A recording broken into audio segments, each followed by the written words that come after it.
I found my dead dad working as a cashier at a gas station 200 miles from home. I spotted him through the smudged window while pumping gas. My father, dead, 6 years. Standing behind the register in a blue vest, scanning cigarettes for a trucker. My hands went numb on the pump handle. I'd scattered his ashes myself. Amanda and I had driven to Lake Superior with Maeve, my sister barely holding herself together the whole drive. We'd said goodbye, we'd mourned, we'd moved on. I walked inside. He looked up, and our eyes met. His face went white. Dad?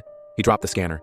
The trucker looked between us, confused. My father opened his mouth, but nothing came out. He looked older, grayer, but it was him. The scar on his left eyebrow from when I hit him with a baseball bat at 8.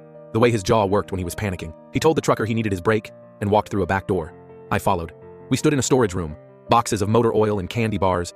He pressed his hands against his face. Fraser, you can't be here. I reminded him that he was dead, that I'd scattered his ashes myself. He said he knew, his voice barely there. I told him to explain. He looked at the door like he might run. I moved to block it. After a minute, he sat down on a box and told me everything. He'd been diagnosed with early onset Alzheimer's. Aggressive. The doctors gave him maybe 3 years before he wouldn't recognize us. He couldn't let us watch him disappear like that. Couldn't let Amanda spend years caring for someone who'd eventually forget her name. So he'd staged it. A friend with cancer had died the same week. The closed casket. The cremated remains that weren't his. You let us grieve for nothing. I let you remember me whole. I thought about the last 6 years. Amanda had remarried. Nice guy, an accountant named Ethan. Maeve had 2 kids now. We'd built lives around his absence. Around the neat tragedy of his sudden heart attack. We'd healed. I told him Mom was happy now, that she'd found someone. Something flickered across his face. Pain, maybe. Or relief. He said that was good.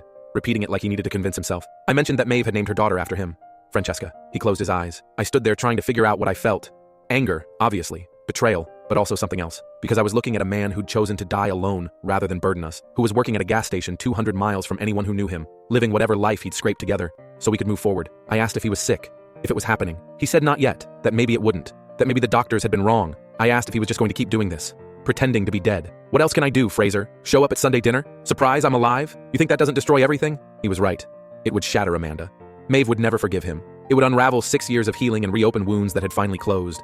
His resurrection would be worse than his death. He told me I should go, that I should forget I saw him. I wanted to scream at him, to drag him home, to make him face what he'd done. But I thought about Amanda laughing at her wedding to Ethan, about Maeve's kids who'd never known the grandfather I'd mourned, about the version of my father we'd preserved in memory, whole, present, himself. You have other kids. That's why you really did this. His face confirmed it before he spoke. He admitted he'd had another family before us, a daughter Zoe. He'd left them when she was 2, then came back to them after he'd died. She was 19 now and thought he was just her deadbeat dad who'd finally returned. The room spun. Everything I'd believed about him, about us, reconstructed in seconds. He hadn't been noble. He'd been running back to the life he'd abandoned. We'd been the burden he'd escaped. So we weren't enough. He started to say my name, but I left. Drove 2 hours home with my hands shaking on the wheel. I didn't tell Amanda or Maeve. What good would it do? He was already dead to us. The man in that gas station was someone else.